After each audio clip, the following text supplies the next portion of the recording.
All right. Well, we will let folks continue to join here, and we'll get started. And tonight's event is being recorded, and we will share it out with all of you following the event. But thank you all so much for joining. And I'm going to ask Shakea to push out a quick poll for us. So let us know what state you're joining from tonight, if you're willing. It'd be great to see where folks are tuning in from and listening in.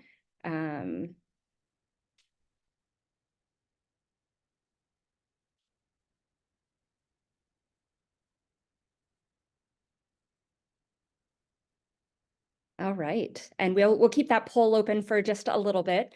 But my name is Nessa. I'm the Director of Engagement at Generation180. And on behalf of Generation180, on behalf of Women in Electric Vehicles, we're really glad to have you with us tonight. So we'll go ahead and go to the next slide and share a little bit about what information you can expect in the next 50 minutes or so together. All right. So you'll hear a little bit, a welcome and introductions from Generation180 and Women of Electric Vehicles, if you're not familiar with either of our groups tonight. And then we are also joined by a panel of 4 EV owners from the Mid-Atlantic region. And we're going to spend most of our evening hearing about their EV experience, their advice for us, and you all will get to ask and submit your questions using the Q&A function of the Zoom tonight. So that's where we're going to spend most of our time. And then we are also going to share a couple ways at the very end, wrap up with some opportunities for you to get involved with us.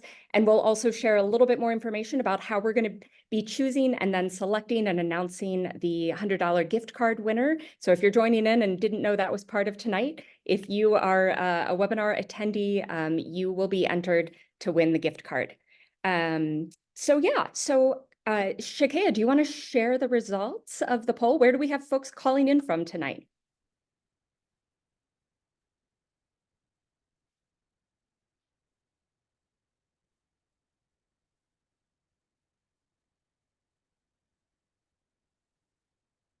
Do you see on the back end? Maybe it won't share with everybody.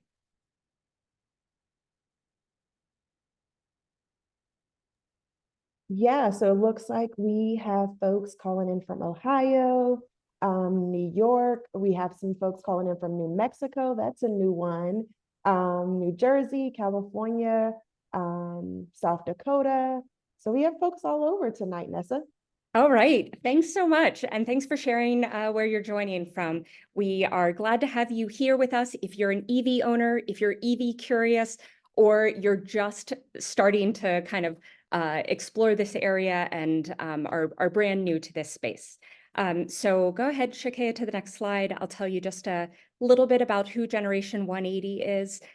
We are a national nonprofit working to inspire and equip individuals to take a variety of clean energy actions. So your energy matters, our energy, our collective energy matters, and talking about it with others, our neighbors, our friends, our coworkers, our family is really important. And so tonight's event is an example of that, right? We're going to focus on electric vehicles. We're going to talk to people who are owning and using them in their daily life and share that information out. Next slide. So how do we inspire clean energy actions across the US? We have a campaign called Flip the Script. So we talk about the hopeful and the positive solutions that are already out there and showcase people who are taking those actions.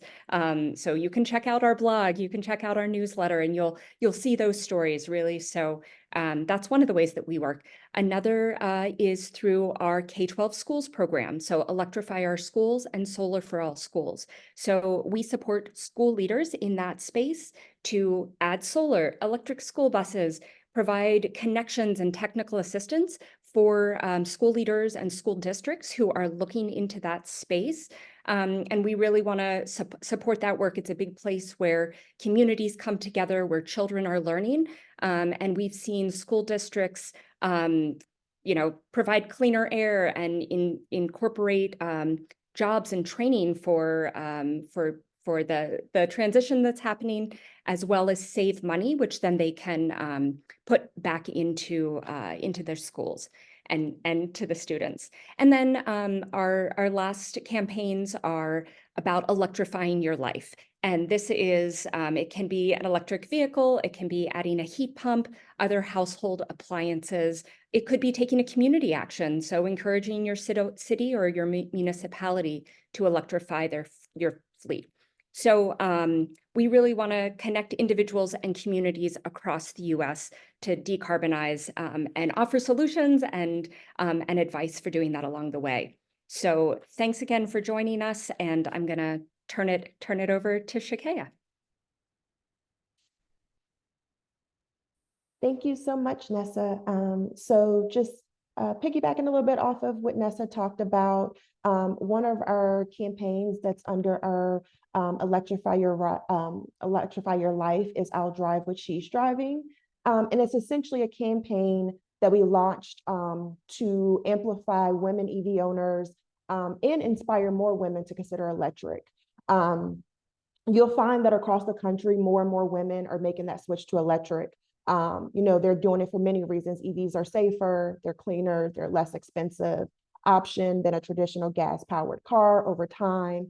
And then other things like switching to an electric vehicle means less maintenance. So no more gas station stops, no more oil changes. And that's really just time for yourself or your family, or whatever that dynamic looks like. As we launched this campaign, we really saw and honed in on research that's out there. And so we saw that for women that are making this change to EVs, there's no more compromises on their safety, right? You're not going to a gas station late at night if that's something that you do. And EVs perform better. And testing has showed that. Testing has also showed that EVs achieve a higher safety rating from the Insurance Institute of Highway Safety.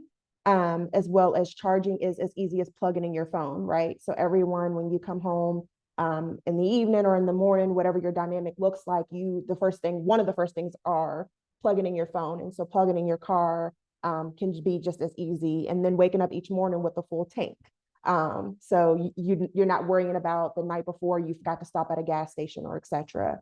And then we are seeing more and more fast chargers pop up and making charging on the go easy and convenient for people. And so we do actually have a second poll that we want to launch.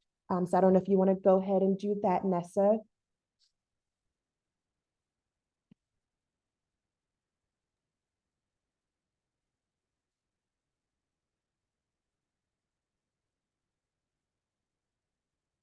Are you seeing it show up on your screens? No. No.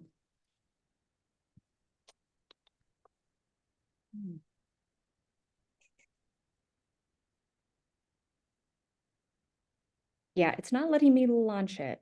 Okay, you may have to, excuse us everyone for the technical difficulties. Nessa, you may have to unlaunch it, and then I can launch it from my end. Okay. Sorry, everyone. I'm back out if you want to go ahead. Zoom at its finest, technology, the one thing we love.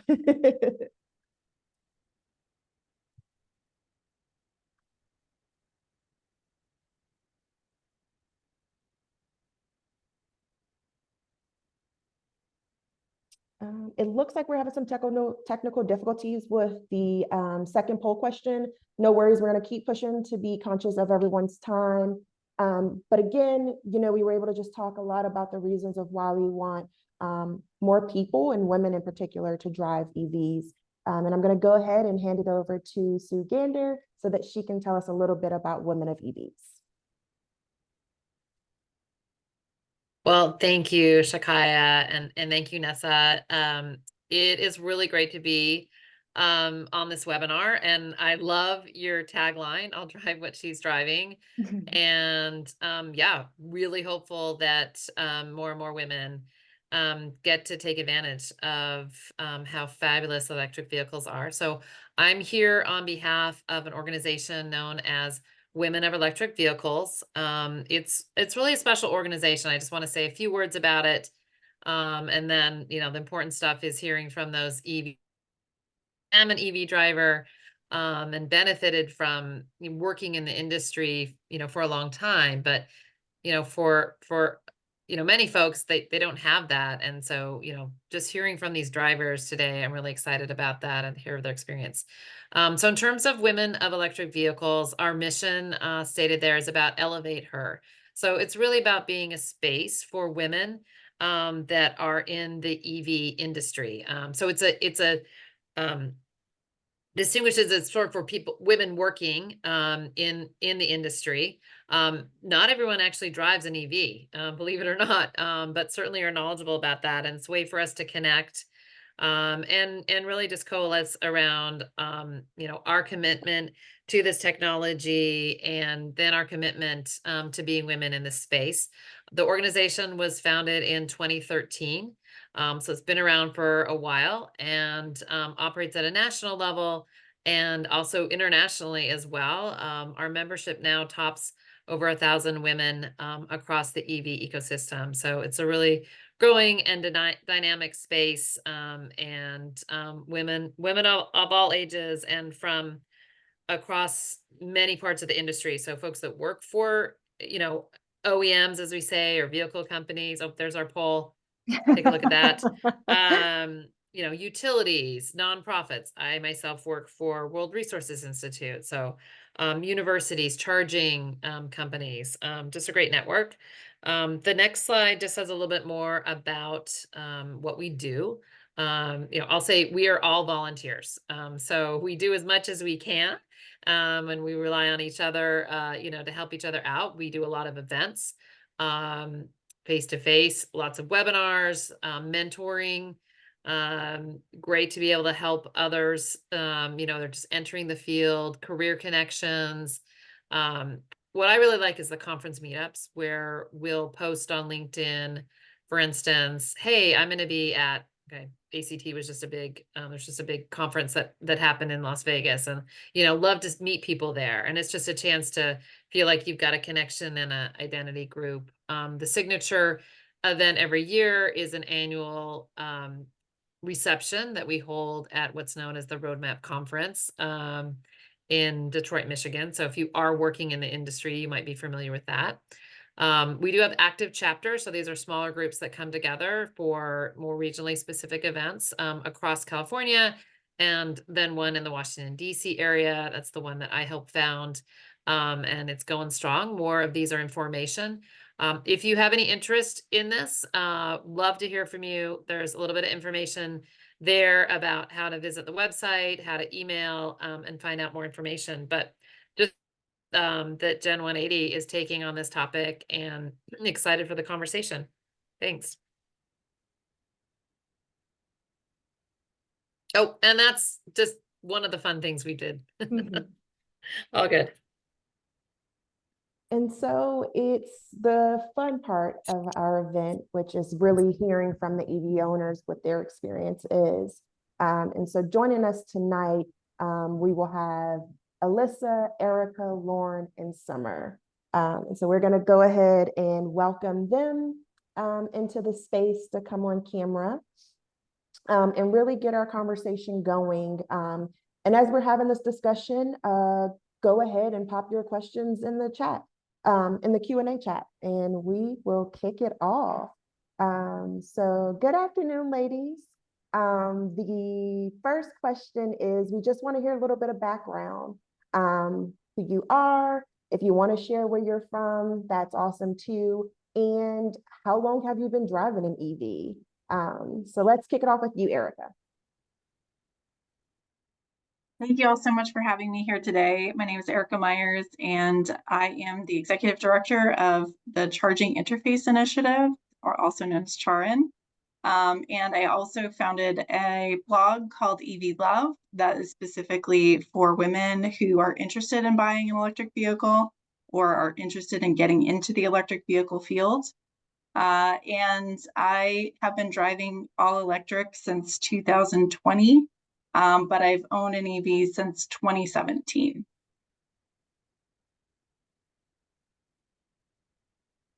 Awesome. What about you, Summer? So my name is Summer Austin. I am local to this area. I live in Virginia, Falls Church area. I'm originally from Texas though, so I can bring a little bit of that perspective because I know that a lot of the people I know back home probably don't have EVs. I have had EVs since 2015. We bought our first Tesla. And then we became fully electric, I think a couple of years ago when we bought a Rivian. So definitely enjoying both of those, but it's been pretty transformative. Profession, I am not in the EV industry. I am a tax lawyer, but I love EVs, and we also have solar on our roof so we can charge our EVs with clean energy. So I'm all in. Great. How about you, Lauren? Hello, everyone. My name is Lauren Pryor. I am from Southeast Virginia, so the Virginia Beach area. I own a MSP tech and cybersecurity company, and I think I'm a little bit of a newbie here. I've only been driving EV for a little bit over a year. Yeah, so the first couple of years was lots of research, and then we finally hunkered down on our decision. And thank you guys so much for having me here. I'm super excited about this conversation. Awesome. Thank you. How about you, Alyssa? Hi, everyone. Alyssa Berger. I'm based in Pittsburgh, Pennsylvania. I work in the clean energy space, and I've had a Nissan Leaf since 2018. So a slightly lower range than what some of these ladies have with their vehicles, and can kind of speak to that a little bit, but have really enjoyed driving an EV for a whole host of reasons. So looking forward to the questions and discussion.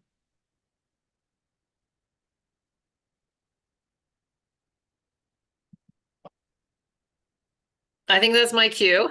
Gonna keep this conversational. So love that there's kind of a variety of experience here, right? Different types of vehicles, different length of time. You mentioned something about like, your friends back home, but for each of you, how did your family or friends react when you decided to go electric? Like what kind of questions or reactions did you get? And Alyssa, why don't you start off because you went last, so. Sure. Hi.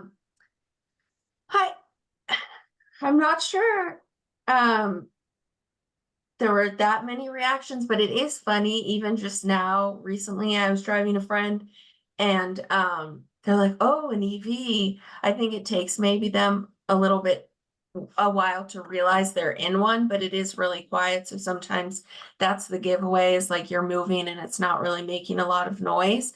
So everyone gets just really excited about it across the ages, from like parents, friends to little kids, etc. But when I first got it, it was also my first car. So that was also part of the excitement, but it's just been anytime I drive anyone anywhere, the reactions continue in terms of like, oh, it does exist. Electric vehicles are real, if that was not something that was clear at the outset of this call. Anyone else want to jump in with a story? You don't have to all go, but yeah. I mean, my experience, anyone I talked to in terms of family back home, they thought it was cool. When I got our Tesla, it was still pretty much a novelty because there just wasn't anything on the market similar. There's nothing that had that kind of range and those kinds of capabilities. It felt like you're sitting in the car and you're like moving into the future. And so I think anyone who heard about us having the EV, they're like, oh, that's interesting, and then anyone who's in the car was very fascinated by just the technology of it. But we did a couple of years ago, we had a family reunion back in Texas, and we were talking to my husband's cousin, And she sort of on a sidebar conversation told us that their next vehicle purchase would be an EV, despite the fact that her husband was very much, he's in the oil industry and drives quite a gas guzzler. And so I'm not sure if he's necessarily on board, but I think it was really cool to hear that she was sold on it. Yeah, I would just add that for us in 2017, when we bought the first EV, that was a big deal for our neighborhood. And actually, our neighbor asked to drive it and then bought the exact same car. And then I actually actively avoided telling people I owned an EV back then at like cocktail hours and things, because I would just end up spending the whole time talking about EVs to the group because people had so many questions. But I think the bigger thing when people were concerned was when we switched out our second vehicle to be electric in 2020. And that's when we purchased a Tesla because it has the longer range. And people were very interested to know how much it costs to charge our cars, how long it took to charge our cars on road trips. Was it more or less convenient than just a regular car? So I think that there's a lot of curiosity about the longer road tripping, and but they were all, when I have my family members get in and try out the Tesla, they all loved it because it's just so fast. That's great torque. So my friends and family who are not as technologically advanced, they think it was cool and, kind of spaceshipy. And then those who were interested in actually purchasing, they were more inquisitive. But we do get stopped everywhere, restaurants, at charging stations, literally everywhere. People have questions, so. Great. I think, Alyssa, your point stands out to me, like the EVs are real, which transitions to this next question is, did you all have initial concerns about going electric? And if you did, now that you drive an EV, how has being an EV owner addressed those concerns? I don't know if you want to kick it off, Lauren, since you went last. So my initial concerns about driving an EV were, of course, I had lots of range anxiety. But as I was driving, I understood more about how the EVs worked, how the different chargers and adapters worked. And so I kind of got used to it. It was a little triggering at first, but over time, it just, I just got really used to it, so.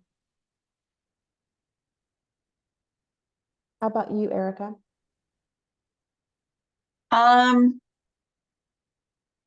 wouldn't say I've had any real concerns, but I will note that one of the things that surprised me was the amount of time it takes to get a repair done.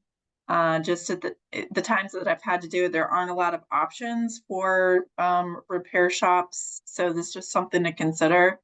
The other thing too is that because a lot of these cars have low rolling resistance tires that tend to be the little bit more expensive tire. That was also something that I was not aware of when I purchased the EV. So just, these sorts of things I've been writing on my blog just because I don't want anybody to be caught off guard like I was with some of these items. How about you, Alyssa or Summer?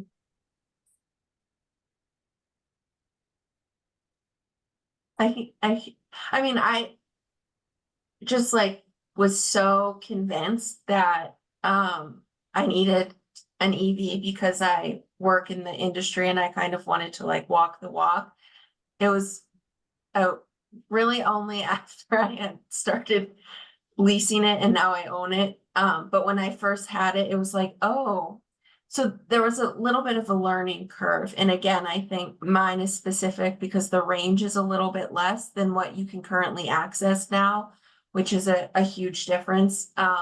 So, go figure, I had planned a kind of weekend trip the same week I picked up my Nissan Leaf, and that was a learning curve because it's unlike gas, the range changes based on how fast you're driving. Are you going up and down steep hills and so forth?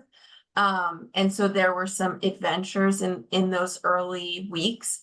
But as Lauren was sort of mentioning, you start to learn, what is going to really drain the battery versus like, around the city, I don't even really think about it, because there's just so much stopping and starting. I'm not really putting a dent in any of my like charged range mileage. It's more when I'm doing kind of weekend trips and so forth that I remember to be a little more cognizant. And this is in the blog post that I did. My favorite app for trip planning is A Better Route Planned. And since I've started using that, I felt super confident about, it tells me you definitely need to charge, which sometimes I also ran out of gas as a teenager. A few times my dad had to bring some gas. So this feels like a theme, but A Better Route Plan really, like, I take it very seriously. So if it says I need to charge at this point, it suggests a charger and I charge it up. Yeah, I can say I think because this was our, one of two vehicles, and it was probably when we bought it, it was mostly going to be my commuting vehicle. I wasn't too concerned about the range. It was more just it was very new at the time. It was very different than any other vehicle out there, and I just didn't know how it would be different from what I was used to. I don't know. I mean, it was actually more excitement than fear probably, but just getting in the car and figuring out how you drive it, the interface is different.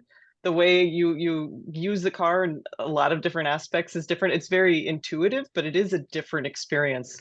And then I think just figuring out the logistics of figuring out how we were going to charge it. We had to we went the simple route, just adding an outdoor plug that's basically like a dryer plug outside, so we could plug it in to charge it. So that was we had to figure out the logistics, but it was pretty simple at the end of the day. And then I think I was a little bit more concerned about maintenance, but I didn't realize that there's just about nothing you need to maintain, and just about everything that breaks outside of sort of an accident or something, more catastrophic, they can just come to your house and repair it. At least that was my experience, probably both with Tesla and Rivian. So fears allayed. I'm going to jump in with a question that is something that came in from the audience that's out there, and we've got a great, robust group. And I think it followed from something that was said earlier about how there's convenience and safety involved with EVs because you're, charging at home, or maybe you're charging at like we go to our Costco a lot because we get the free charging there. Avoiding, having to be at a gas station, late at night, that may not feel comfortable. But on the flip side, you may be in a place where you're charging at night. So the question was about, are there apps that you rely on to kind of investigate charging locations, and look for ratings on safety during day and night? I know I've seen that on comments, that I've seen from different apps that are out there, but does anyone else have a good resource on that, or a good idea on that? Alyssa just mentioned an app called A Better Route Planned. Is that correct? Okay, so I'm definitely gonna look that up because I haven't heard of that one before, but I know 2 or 3 really good apps that I use are PlugShare, ChargeWay. I also use EV America, and of course the ChargePoint app. So those are really good in my opinion. That's great. Maybe we'll move on to a topic I'd that. like to just address Oh yeah, jump in, Erica. the Yeah, topic yeah, as yeah, well. So sure. I believe that charging safety is super important, especially for women. And we tend to find a lot of chargers located in spots that are the least expensive for adding the chargers. So that it could be like behind a store, or in a dark part at the bottom level of a parking garage. And these, of course, are spots that are very concerning for the average woman, especially since when you start charging, you can't just drive away. Your car won't start. So you're kind of stuck there. And so I've seen in other places that they have initiatives around public safety and charging. And there's a woman in the UK that started something called Charge Safe. It's a 70-point inspection that accounts for personal safety and accessibility, and addresses things like lighting, security cameras, visibility to traffic, busyness of the area, payment ease, customer service, operations and maintenance, the number of units in the location, things like that. And so then it makes it a lot easier for a woman or anybody who cares about personal safety to make sure that the places that they're going are in fact going to be secure for them. So that's something I'd like to see emulated here in the United States, and minimum requirements for the charging operators to consider using. Yeah, I think that's a great point. I know that I've passed on charging stations because I'm like, oh, not going to go back there. Don't feel good about Yeah, that. same. Yeah. I Yeah. also even the ones that are like in a busier spot, but that are still a little bit darker, like there's only one light, I still don't like to use those. Yeah. Well, the question I wanted to get to next is also to get advice on the actual shopping experience for an EV. I think a lot of people sort of groan when they think about shopping for a car in general. Not always the most pleasant experience, although it can be, and and then you kind of layer on looking for an EV, and curious, what was your shopping experience with like any tips for folks who are thinking, okay, yeah, I'm ready to go to the showroom tomorrow. What should they be thinking about?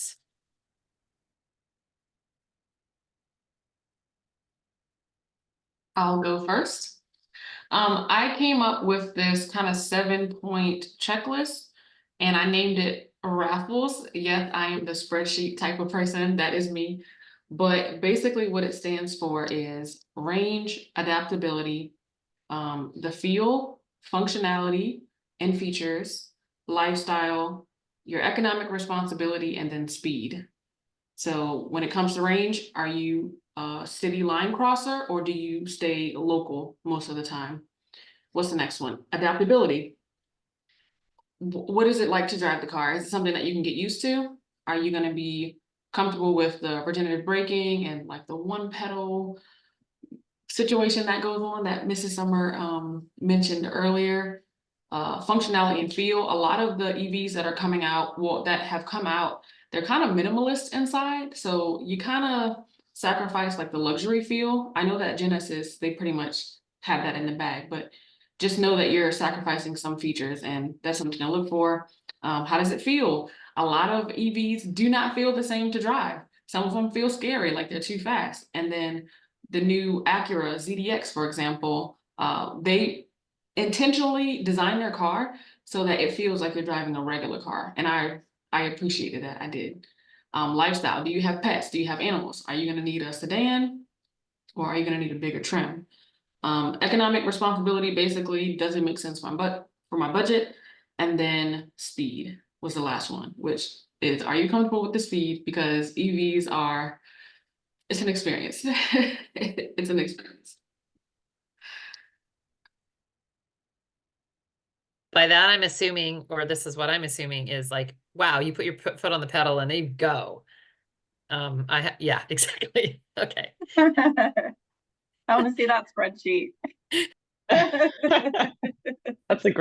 That is a really great way of doing it. I can't say that I had anything near that level of sort of planning and thinking in advance. I realized that I needed to get a new car because we needed an extra car in the household. And then I tried out gas vehicles and I just thought they were so boring. And then I tried one smaller EV. And I was like, "Whoa, this is fun!" And then my husband's like, "Well, maybe you should try the Tesla out before you decide to buy this other one." And so I tried it, and I was like, "Oh, this is my car." So that was my experience for that. And then for the Rivian, I think it was my husband's car, and he just that is what he wanted. We waited for 18 months to get that car. We totaled one car and we're in COVID, so we didn't need to have an extra car. We could get by with what we had for a while. And then we put the order in, and that was, you know, a lot of it was investing in sort of the idea and the companies, particularly for Rivian. I think that's how we felt, that we wanted to just invest in that company. But in terms of the actual buying experience, it was very different from a prior buying experience because we were doing things online. You know, I think we actually went into the dealership for Tesla, but then they put us on a computer and they said, what do you want your car to look like? And what features do you want it to have? And so I could just press all the buttons, and 6 weeks later I showed up and they gave me my car.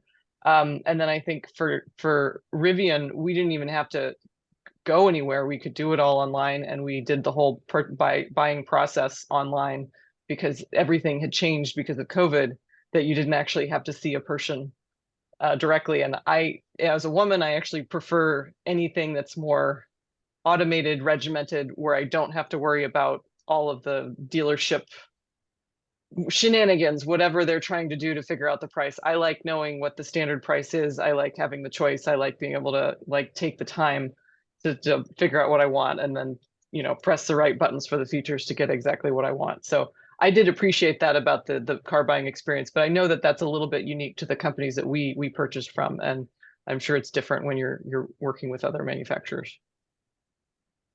I can go next. So I really found a lot of value in my local utilities EV buying guide, and I think Ness is going to share a link. I have a feeling a lot of utilities may offer something similar, so check it out in your area. But it allows you to do a new or pre-owned, just electric, hybrid, and they apply the state and federal incentives. So you can see what the MSRP is and then what it would be given all of these incentives that are now available, as well as by range. So I highly encourage anyone who's interested to spend time with something like that tool. I think people don't realize how many different EVs there are out there now by different manufacturers, etc. And so it's just good to get familiar. And then in my experience, at least in Pittsburgh, I usually, when I was going to test drive some of these vehicles, knew more about EVs and the rebates than they were often men, the gentlemen at the showrooms trying to sell the cars. So this might be dealership specific, but again, I really encourage people to, you know, as Lauren, I think everyone has said, like, do that sort of research, know which range you're looking for, etc. Get familiar with the incentives and how they work in your state, because the chances are the people you're working with at the car dealership, we just haven't sort of hit that point where they're going to offer you an EV equally to an internal combustion engine vehicle. So that would be my biggest recommendation is, you know the variety that's out there, know the price point, the range that you're looking for. And then when you're going to try out the vehicles, know what federal and state incentives are available, and make sure, you're sharing that with the car company so they realize you're informed. Because oftentimes they might not be. And I know some groups like Plug in America and others are trying to do work around dealership education, but don't expect your dealership to know all about electric vehicles. Alyssa, I'm just going to ask one follow-up question, and then we'll go right to you, Lauren. Do you have a separate blog that you had mentioned, or was it in Oh, it's the Gen 181. Oh, okay, I'll pop that in. Okay, Lauren, over to you.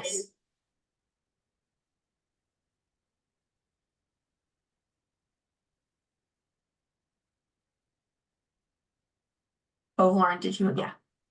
I'm sorry, did you say over to me? Yes, she did. Okay, and this was in regards to the links? No, how? Well, I think you already went, Lauren, on the shopping. We got the raffle spreadsheet. Yeah, yep. Oh, Probably did. Sorry, Did probably sorry cover about that. Oh, No, you're good. fine. Really answered that question. Yeah. But I think this is a good transitioning point right into our next question. We're getting a lot of questions in the chat, so definitely keep popping them in. And if we don't make it to all of these questions, please don't hesitate to reach out to us after the event. But the next question is, you know, because you're driving an EV now, how has it impacted your daily life? So like, are you a person that's on the go all the time? Do you have children? Are you, you know, driving them back and forth, et cetera? So what does that daily regimen look like for you all? We can start with you, Erica. Sure. So I think my life is better because we've gone all electric. I don't have to go to a gas station anymore, which was my least favorite place. I hate touching those public handles. You know, that's just, and anyway, so now I just charge at home, and it's so much more convenient, and I don't have to deal with any oil changes anymore, which was another thing that I had to worry about before. And a lot of the ladies here have mentioned this, but it's a lot easier to maintain. So I've gotten my life back in some respects when it comes to car maintenance. And my kid loves it. Like, she loves to show off the features of the car to other kids, who then persuade their parents to buy an electric vehicle. I've run into a lot of moms that have told me that their kid wants one. So I guess it's been an improvement, and I definitely have saved a lot of money as well. I estimated, based on how much we were driving before, we saved somewhere around $2,000 a year in gas, between the electric cost and gas, which is not a small amount.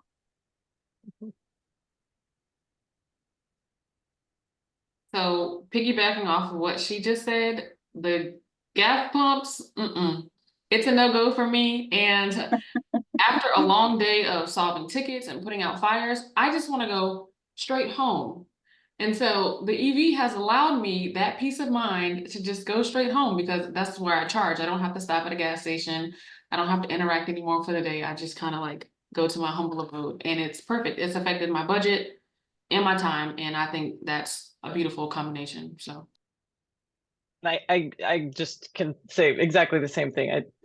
I've been driving an EV long enough that it's, when I go to a gas station, I'm just reminded of, oh, like, especially if I'm in a car, like maybe a rental car where I have to pump gas, I'm just like, oh man, I'm so glad that I don't have to do this in my day-to-day life, because I just really despise it. I just despise everything about the gas station experience, especially if I'm pumping gas late at night. I know that the charging issue, you know, there's concerns if you're doing that, but day to day, if you have a place to charge at or near your home, it's not a day-to-day thing. It's mostly something that you have on longer trips.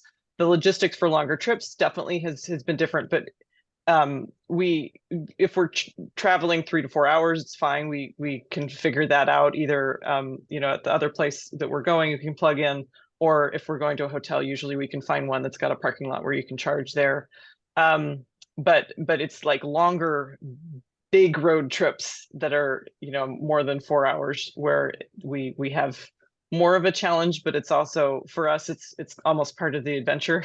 So that it's been a learning experience, and it's brought a little bit of adventure into our lives that we wouldn't have otherwise had.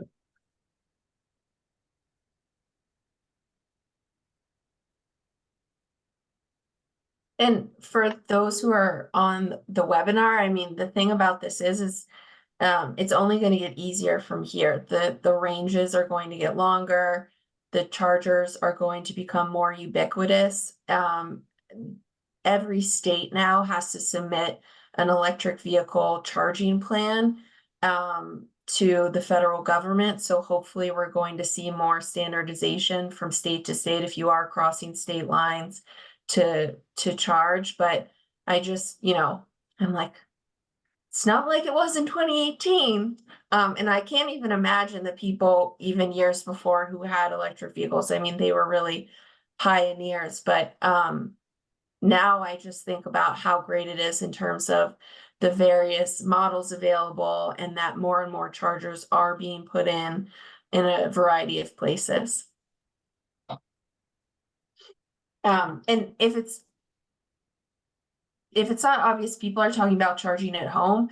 There's different ways to charge your vehicle. There's level 2 charging, which is sort of the most common that you see out and about.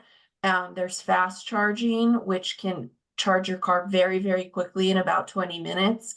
And then you can also just charge from a regular plug or socket. So that's, I haven't in my garage, I just run the cord to an outlet and it charges overnight. That's slow, but that's fine because I'm asleep and in the car is charging. So that's really neat as well.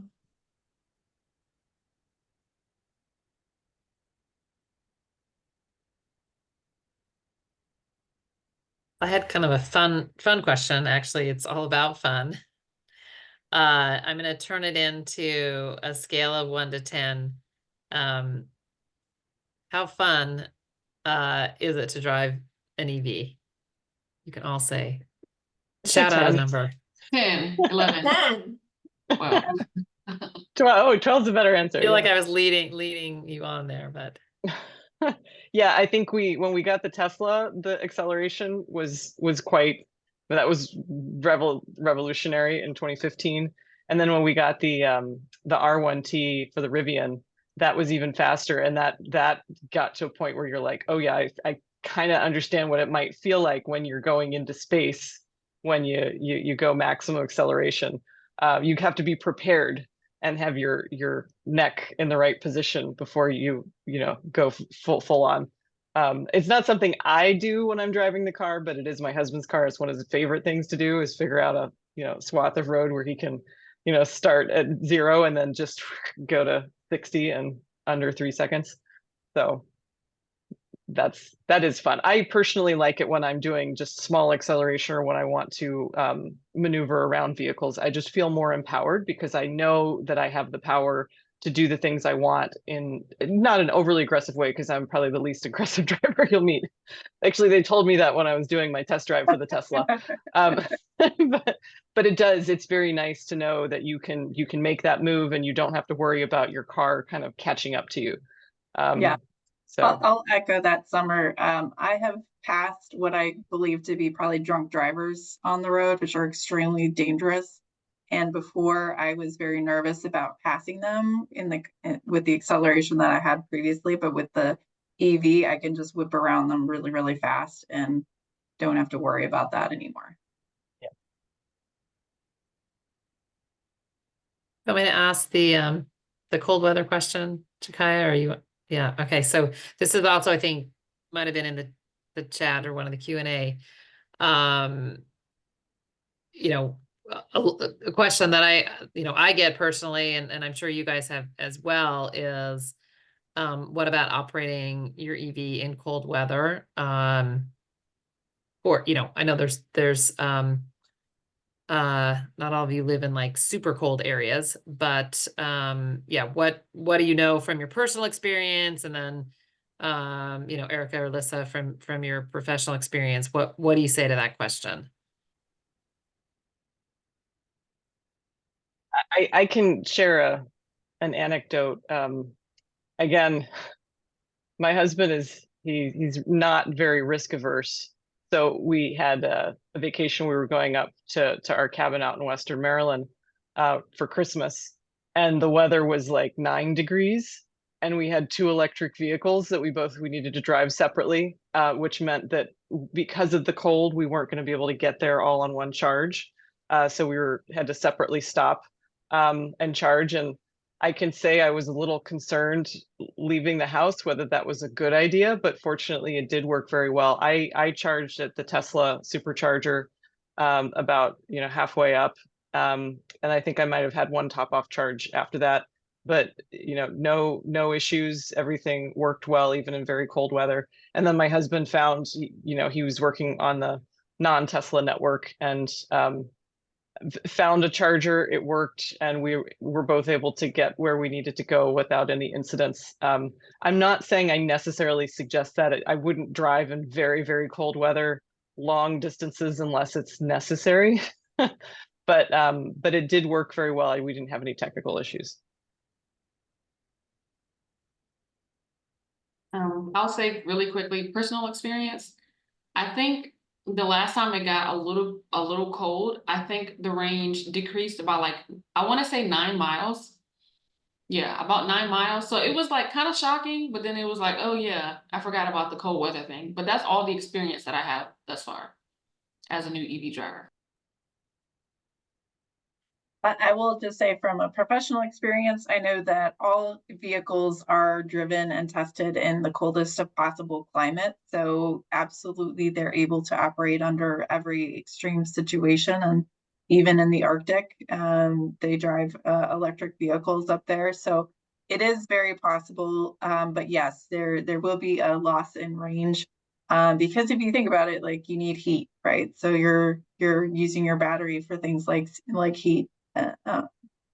That might be more than you would normally have. So yeah, you just need to make those accommodations. And on the charging side, they're also testing chargers in cold climate. So you can make sure that your battery can be topped off when you need it to be topped off. So there's allowances in the cables that are used for fast charging and the chargers themselves to make sure that you don't have that accidentally get stuck, things like freezing rain. So there's accommodations that are being made to weatherize all of that equipment.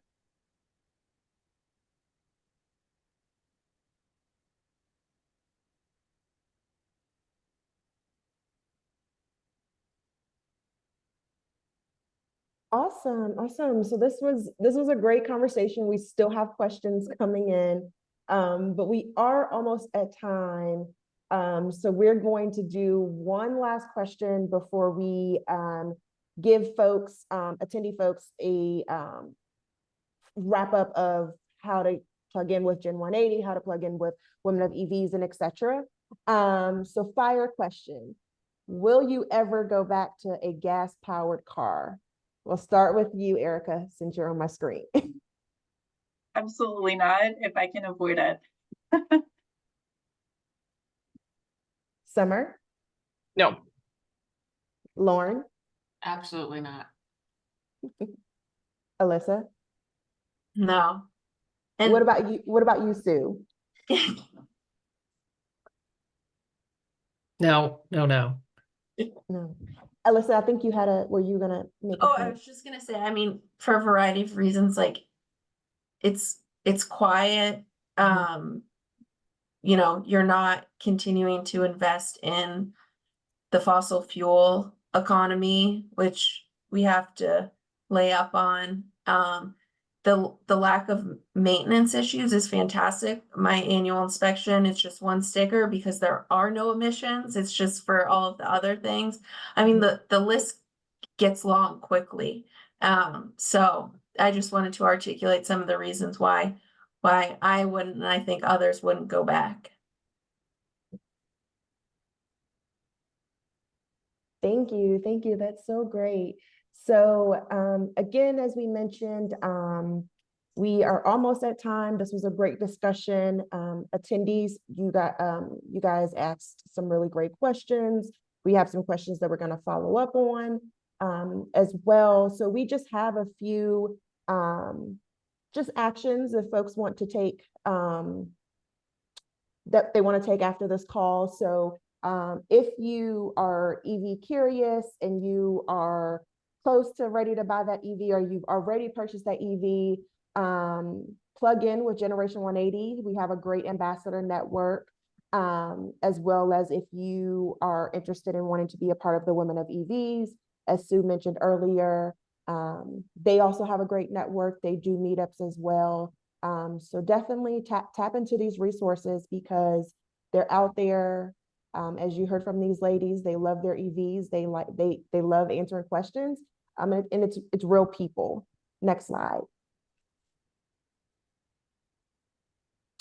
The other thing is, as we mentioned at the beginning of this webinar, we want to offer that platform to tell your story. So if you're an EV owner and you want to share your story, we'd love to hear from you. So definitely reach out to us and share your story. And we'd love to put you on our social media, put you on our website, etc. The last thing I want to mention, as Nessa said earlier in the webinar, we will, after the webinar concludes, we will pull a attendee by lottery system and reach out to you by tomorrow, Friday, to announce the winner. And then we will also do a few follow-up items after the webinar. And we do want to offer one more poll before we leave for the night. And it's really just wanting to get folks' thoughts on ideas of how you can plug in with Gen180. So if you could take a second before logging off tonight and answering our poll, that would be awesome. All right, so I'll let you keep answering the poll here. And thank you so much, everyone, for joining, all of the attendees, to our wonderful panelists, Alyssa, Erica, Lauren, and Summer. We really appreciate your perspectives and your input. Sue, thanks so much for joining us and inviting folks along from Women of Electric Vehicles. Stay involved with us, get involved. Send us your questions. I think we had, I don't know, we had more questions than we had time to answer tonight. So you can email those to Shakaya and I. Our emails are on the screen here. You can also find us online at Instagram and Facebook.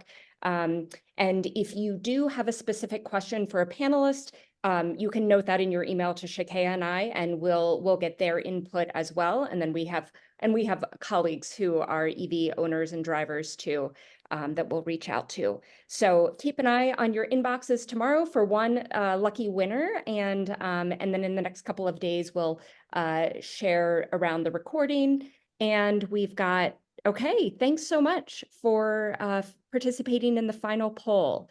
If you'd be interested in joining an online platform, it looks like most folks are prefer email and Facebook. So thanks everyone for joining and participating tonight, and we wish you the best in your EV journey. Take care. Good night.